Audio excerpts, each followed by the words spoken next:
Hey, good morning, guys. Yeah, so we're here right now at Bowman Field, and we're checking out the exhibit, taking you around. It's actually free for you guys to come and visit all through February in honor of Black History Month. So right now, we're actually going to talk about the Tuskegee Airmen. I've got Nikki here with the Louisville Regional Airport Authority.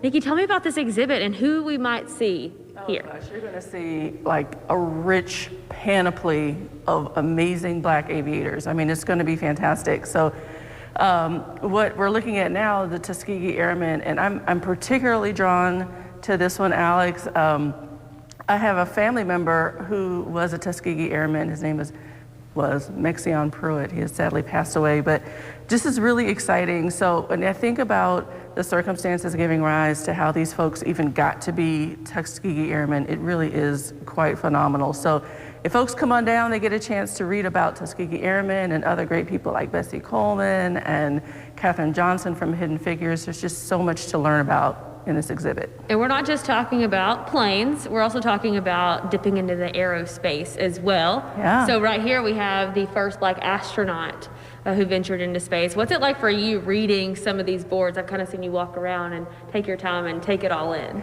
Yeah, so it's so important for me. I mean, I'm still a proud member of the Airport Authority Board, but I'm also, just a Black citizen here, resident in Louisville, and it's quite overwhelming and fairly emotional to be in a physical space, especially one with this rich history, where you have visibility around your own beautiful culture and the history of your people. It's a rare experience for me. And so I'm overjoyed and overwhelmed with how great this turned out. You know, a lot of these stories actually give us a look into some of the adversity that they faced as well. Can you give us a look into that just a little bit? Well, if you think, just look at this line here. So in World War II, when President Roosevelt knew that there was going to be a need to have many more pilots for the war, it says in 1938, against protests from much of America that considered Black people incapable of learning to fly. So this is like, you want to talk about adversity.